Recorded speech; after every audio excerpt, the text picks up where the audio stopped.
Are the San Francisco 49ers really considering a change at quarterback? Recent draft simulations are raising eyebrows, suggesting a potential heir apparent for Brock Purdy might be on the horizon. As we dive into this unexpected twist, what does it mean for Purdy's future in the Bay Area? Stick around as we unravel this intriguing possibility and explore how it could impact the team's dynamics moving forward. Don't forget to subscribe and hit that like button to keep up with all the latest 49ers news. There's a lot to unpack about the recent buzz surrounding the San Francisco 49ers and their potential moves in the upcoming draft. We're talking about a simulated draft where the 49ers are projected to select a quarterback to potentially replace Brock Purdy. Yes, you heard that right. A replacement for Purdy, who has shown so much promise and has been a key player for our team. Now, let me tell you, as a passionate fan, this has me feeling all sorts of ways. General Manager John Lynch has made it clear that Brock Purdy is there. He said, "We have interest in that Brock stay here for a long, long time." And I believe him. After all, Purdy has done so much for our organization. But then, we see this simulated draft predicting that the 49ers will take Jackson Dart from Ole Miss with their second-round pick. This is where things get controversial. Ian Valentino, who made this projection, suggested that the 49ers should use the franchise tag on Purdy while looking for an upgrade in Dart. Really? An upgrade? Dart had an incredible season, completing nearly 70% of his passes for over 4,200 yards and 29 touchdowns. He's a talent, no doubt about it. But suggesting that he's a clear upgrade over Purdy feels a bit premature, doesn't it? Purdy has already shown us his ability to lead this team to victory, and let's not forget the magic he brought during the last season.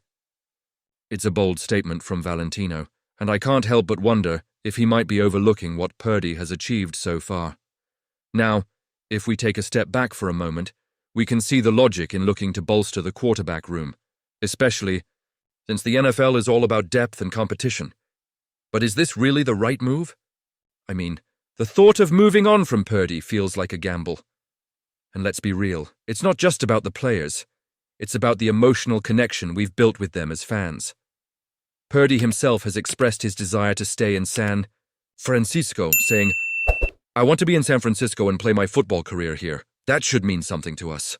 This tech-savvy, forward-thinking approach in the draft is enticing. But when you have a quarterback who's already proven himself, do you really want to risk disrupting that chemistry? There's always a chance that Dart could be phenomenal. But we're talking about a franchise that has already found a gem in Purdy. I'm torn, honestly. This draft strategy could either be a masterstroke or a misstep. And that uncertainty is what keeps us fans on the edge of our seats. Looking at the other projections in the draft, it seems like the first and third round picks make sense for filling key positions. Valentino's choice of Kenneth Grant, a defensive tackle from Michigan, in the first round is a solid pick, and grabbing an offensive tackle like Gray Zabel in the third round helps shore up the line. Those moves align with what we need as a team. But this second round pick, that's the one that raises eyebrows and stirs the pot. So let's talk implications.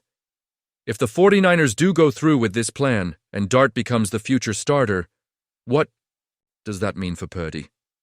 Will we see a franchise tag used, resulting in a potential awkward situation? Or will they finally come to terms on a long-term deal? There's so much to consider, and as fans, we're left wondering how this will all play out on the field. As we dive into the offseason of 2025 for our beloved San Francisco 49ers, it's clear that this year is shaping up to be one of the most critical in recent memory. After riding high as NFC champions, we find ourselves grappling with the reality of a 6-win season. The pressure is on, and the decisions made now will reverberate for years to come. One of the biggest questions hanging over the franchise is whether Brock Purdy is the quarterback of the future. Do the 49ers hand him a lucrative deal? Honestly, I'm torn on this. There's so much potential there, but the inconsistency has been hard to ignore. Then, we have the looming expiration of contracts for franchise cornerstones like George Kittle and Deebo Samuel. These guys are integral to our success, and losing them would be a massive blow to our championship aspirations. And let's not forget about Talanoa Hufanga, a Pro Bowl safety who could also be hitting the market. The front office, led by John Lynch, has a monumental task ahead of them this off-season.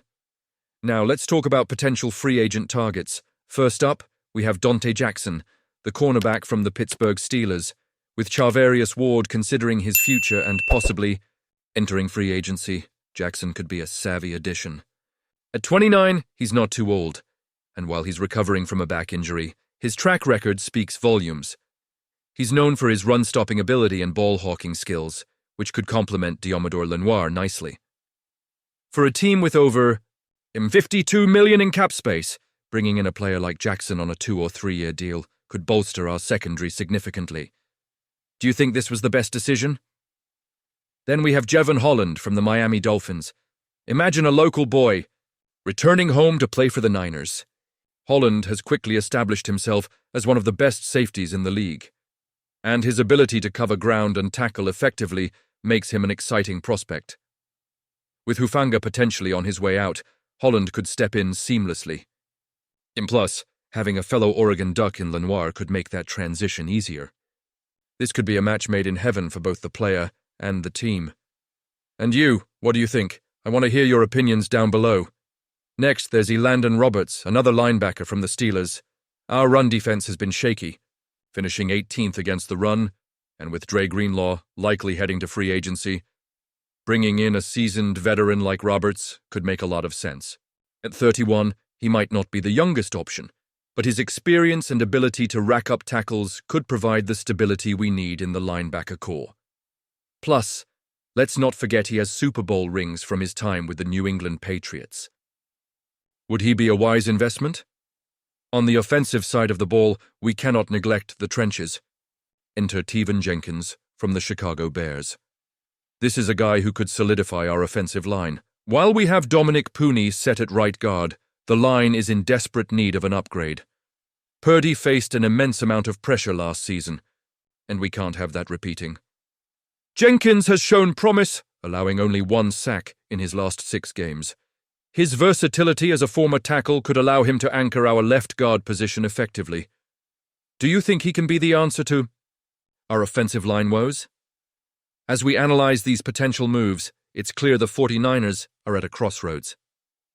The decisions made in the coming weeks will not only shape the roster for next season, but will also set the tone for the future of this franchise. It's both exciting and nerve-wracking as a fan. So, I want to hear from you, 49ers faithful. What do you think of these potential signings? Are we heading down the right path? Let's get the conversation going in the comments.